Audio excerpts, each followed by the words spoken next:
Hey guys, in today's video, I'm going to be talking about how to make sure that you never run out of content ideas for your YouTube channel. So you want to stay up to the very end of this video so you can learn more. So without much further ado, let's look at the reason why most people actually struggle so much when it comes to creating content. So one of the comments that I receive a lot of is, Eva, how do you manage to run 6 YouTube channels and still be able to find content and time to create content for all of your YouTube channels, for your blog, and many other things that you do? And this is the reason why I decided to talk about this topic in today's video. How do you build a content creation habit that makes sure that you do not burn out, and also at the same time make sure that you always have content to create? So first of all, let's look at why do most people think they have nothing to create content about. And that's what I want to address today. Instead of focusing on creating content, how about you focus on documenting? And what do I mean?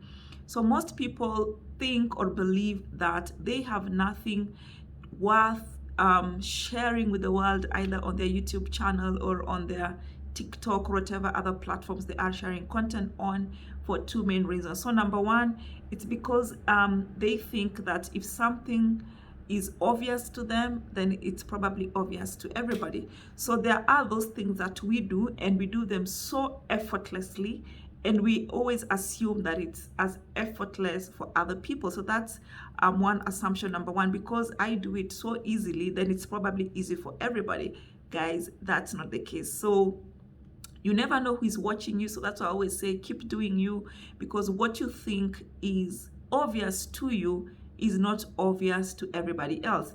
And then the second reason why people always think they have nothing worth talking about on their YouTube channels, whatever other platforms they are on, is because they believe that for you to actually share anything, you must have been a master or you must have been an expert of it. That is not the case. Remember, if you watched yesterday's video where we were talking about the 3 corporate middle class mindsets we need to throw away, because they are the ones that are standing between us and financial freedom. One of the things we talked about is that the middle class mindset, the corporate mentality, is that you should always seek permission, because there's always gatekeepers. It's either some government body that is putting a regulation, or it's some boss somewhere who has to appraise you before you get that promotion. But we are saying, when it comes to the internet world, you do not have to seek permission. So you can document things as you learn. You do not have to wait until you are an expert YouTuber, you've been there for like 10 years, for you to start teaching others about it. No, whatever you learn today, document it and share it with your audience. So, and in reality, when it comes to creating content, the only 2 things you should be talking about are things that you know how to do very well, and those that you are learning. And that's the only way you'll make sure that you never run out of content. So, and where do you find these topics? Personally, I read about something they call a 2-year test. I don't remember where exactly I read it, but I think I learned about it on Twitter. But basically, I realized for a very long time that's what I've been doing. I just didn't have a name for it. So when I stumbled upon it on Twitter, I was like, that's it. So what basically the 2-year test is, whereby you ask yourself 2 questions. Number 1, what problems have I solved for myself in the last 2 years, or what challenges have I overcome in the last 2 years? And the other question you ask yourself is, what topic or what issues do I want to learn more about in the next 2 years? Yeah. So, and with these answers to these 2 questions, then you automatically have a content strategy to implement on your YouTube channel. So, and that's basically what I do. If you look at any of my YouTube channels, so for example, this particular one, you will notice I'm always talking about 2 things. Either some way that I learned to make money online, or some side hustle opportunity that I have tried, or some passive income idea that I stumbled upon. I'm going to do the experiment, and I'll come here with results of how things went. For example, most recently, I decided about a year ago, I decided to try my hand on iTurkey. iTurkey is a platform whereby you tutor your native language and you get paid for it. So when I started the platform, I started from the basics. For example, how do you register for an iTurkey platform if you do not have a laptop? How do you register with just your phone? And I went through that process and I documented it. As I started getting students here and there, I talked about how to make sure that you are always having students signing up for your classes.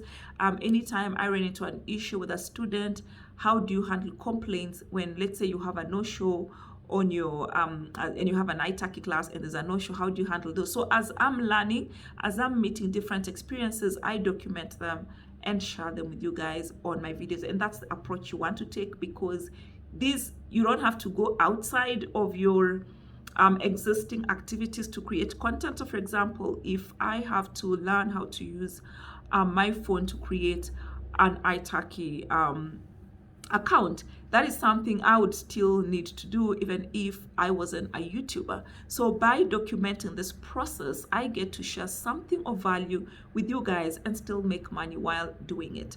Another example is when it comes to talking about or creating content around those things you want to learn more about. So for a very long time, I have been talking about how you can live abroad, move abroad, study abroad, working abroad, and stuff like that. And then I stumbled on the Canadian immigration process, and Canada has more than 100 immigration programs.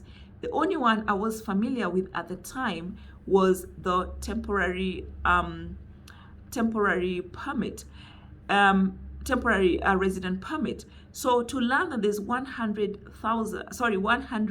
immigration programs for Canada alone, I was like, whoa, I need to learn more about this. And every time I would learn about a new program, I would share it with my audience. And with time, I started building a following. And right now, what I do is, alongside my own personal research, I also check the comment sections and also my DMs to see what kind of questions people are asking for. So that's the approach you want to take. Take half of your content creation and distill what you have learned and the problems that you have solved over the last 2 years, and then write it specifically as if you were talking to yourself 2 years ago.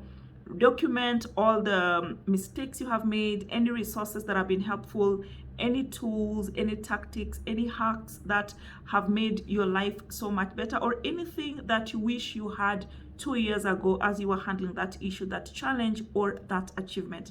And then the other part of your content creation is going to be focused on learning and exploring the new topic you want to learn more of. So imagine yourself as a beginner. Everything new you learn about that topic, document it. So don't spend too much time wondering, how am I gonna create this? How am I gonna create that? How about if you focused on documenting what's already going on in your life and what has already happened in your life? And the advantage you're gonna have when you take this approach is that people are gonna see the unique you that nobody else can duplicate, because what I have gone through over the last 2 years and what I'm gonna go through in the next 2 years is never gonna be the exact same thing as somebody else who is going through the same thing. So there's gonna be a different perspective, different way of doing things.